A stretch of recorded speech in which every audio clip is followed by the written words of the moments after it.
લોકશાહીનો પર્વ ફરી એક વખત આવી ગયો છે। ચૂંટણીનો સમય નજીક આવી રહ્યો છે। હાલ હું મુંબઈના ગિરગાંવ વિસ્તારમાં આવી ગઈ છું, જ્યાં મારી સાથે હાજર છે કેટલાક વેપારી વર્ગ અને પ્રોફેશનલ્સ। જાણીએ આમ મુંબઈકરાઓ અહીંના શું વિચારી રહ્યા છે। હાર્દિકભાઈ, સ્વાગત છે આપનું TV9માં। સૌપ્રથમ એ જણાવો કે શું લાગી રહ્યું છે, તમારી એક્સપેક્ટેશન શું છે આ વખતની નવી સરકારથી, કે કેવી સરકાર જોઈએ છે તમને? છેલ્લા ઘણા ટાઈમથી આપણે જોઈએ તો લોકોમાં ખરેખર ખૂબ જાગૃતિ આવી છે।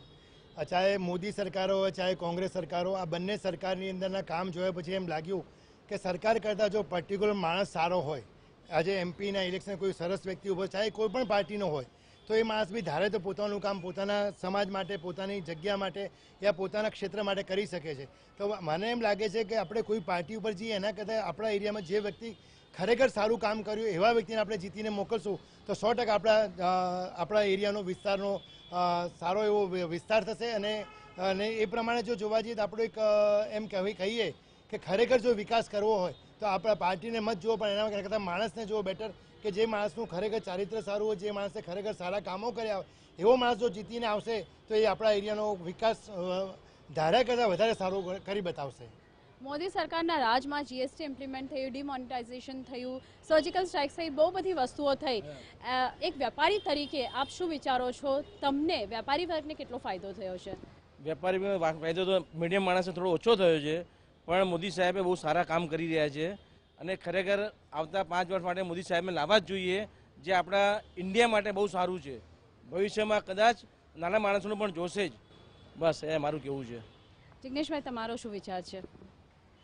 હું બે વસ્તુ ખાસ ધ્યાનમાં રાખવા કહું છું મતદારોને।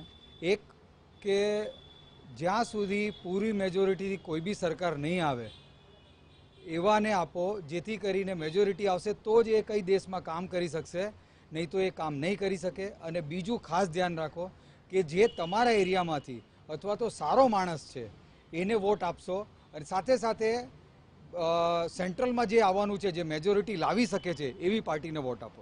બિલકુલ હાર્દિકભાઈ, અહીં જે વાત થઈ રહી છે નીરવ મોદીની, ફરી એને લાવવાનો પ્રયાસ સરકારનો થઈ રહ્યો છે, આની પાછળની તમને રાજનીતિ દેખાય છે? કેવી નીતિ દેખાઈ રહી છે સરકારની? 100% રાજનીતિ છે। નીરવ મોદી જ્યારથી ગયા, સરકાર ચાહતી તો એ વખતે પણ પકડીને લાવી શકતી હતી, અને નીરવ મોદી અને મેહુલ ચોકસી ખરેખર ભાગ્યા નહીં, પણ એમને ભગાડવામાં આવ્યા છે।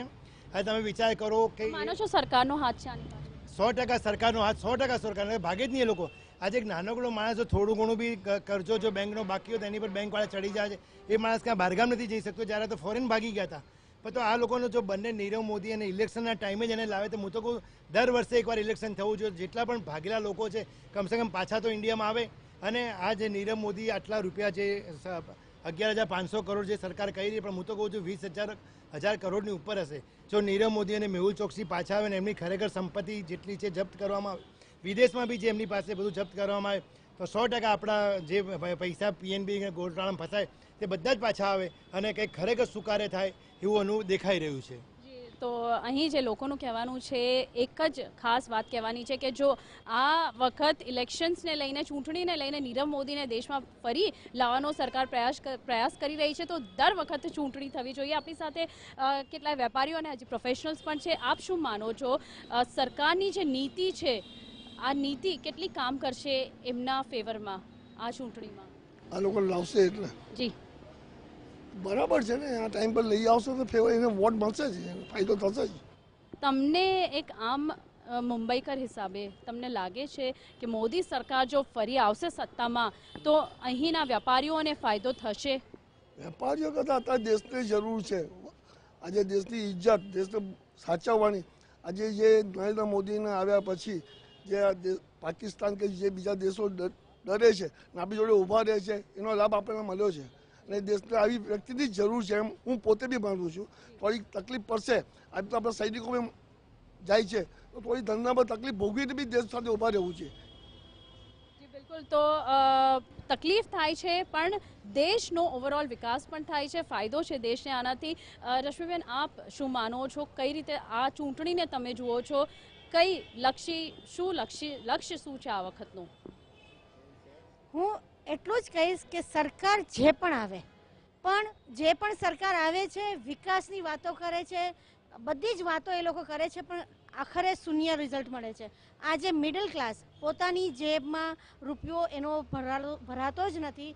જ્યારે હોય ત્યારે એને ખિસ્સું હવે ખાલી જોવા મળે છે. છેલ્લા 5 વર્ષની અંદર ધમાડાની હિસાબથી એક ધુમાડાની જેમ જે મોંઘવારી ફાટી પડી છે. આજે એક ગૃહિણી શાકની લારી ઉપર ઊભી રહી છે ત્યારે એને પોતાના પરિવાર માટે શાક લેતા પહેલાં 100 વખત વિચાર કરવો પડે છે. હરેક જગ્યાએ પૈસાની એ લોકોને મારામારી ભગવો અને અચાનક મધ્યમ ક્લાસમાં કોઈ બીમારી આવી જાય અથવા તો કોઈ અઘટિત ઘટના ઘટી જાય ત્યારે એ પરિવાર એકદમ રસ્તા પર આવી જાય છે. તો સરકાર મોટા મોટા દાવાઓ કરે છે, જ્યારે મોટા મોટા પ્રમાણપત્રો રજૂ કરે છે, વિકાસ યોજના, આયુષ્યમાન યોજના, આ બધી યોજનાઓ ત્યારે કોઈ પણ શૂન્ય થઈ જાય છે, કોઈ પણ ખાલી કાગળિયા ઉપર આ બધી યોજનાઓ થઈ રહી છે. તો આ બધી ઘટનાઓ ન ઘટે, આ બધા ખોટા બધા દેખાડા ન થાય, એના કરતાં એવી સરકાર આવે, એવો વ્યક્તિ આવે જે આમ લોકોને સમજે, જમીનથી જોડાયેલો વ્યક્તિ આવે, જે રસ્તા પર ચાલનારી દરેક વ્યક્તિને સમજે.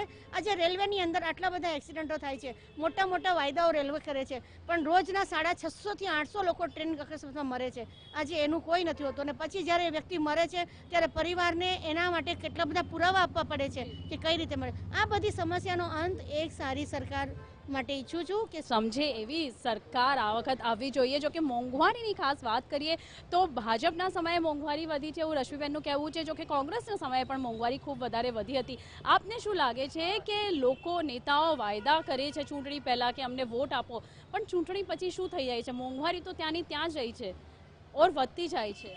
મારું પણ એ જ કહેવાનું છે, વાયદાઓ ન કરો, પ્રૂવ કરીને બતાવો. મને મોદી સરકારથી પણ પ્રેમ નથી કે ના કોંગ્રેસ સરકારથી. મને એટલું જ જોઈએ છે. અમને લોકોને એક જ આશા હતી કે મોદી સરકાર અગર જો આવશે તો અમારું કોમન મેન જે છે એ લોકોના માટે કંઈક સારું કરશે, પણ અત્યાર સુધી એવું કંઈ થયું નથી. અમે એક જ રિક્વેસ્ટ કરીએ છીએ કે મોદી સરકારને કે અમને લોકોને 15 લાખ નથી જોઈતા. જે તમે વાયદા કરેલા હતા એના બેઝ પર બહુ બધાએ તમને સરકાર લાવીને પણ આપી. અમને એ નથી જોઈતું. અમે તમારા 15 લાખ માટે બેઠા પણ નથી, પણ અમને લોકોને એક જ જોઈએ છે કે તમે અમારી મૂંઝવણ સમજો, અમારી તકલીફો જે છે, અમે ડે ટુ ડે કઈ રીતે જીવીએ છીએ, કઈ રીતે સફર કરીએ છીએ, અમને લોકોને જોવો. બેરોજગારી એ કહીએ તો એટલી બેરોજગારી વધી ગઈ છે કે જેની કોઈ મીન્સ લિમિટ જ નથી.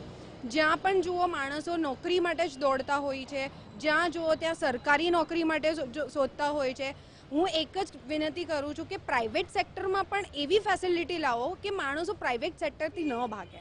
મારું એક જ કહેવાનું છે કે કોઈ પણ સરકાર આવે, મિલીજુલી સરકાર ના આવે, કોઈ પણ એક જ આવે પણ બધાનું સારું કરે. एग्जैक्टली अपनी साथ અહીં एक इंटर्न છે, एक स्टूडेंट પણ છે.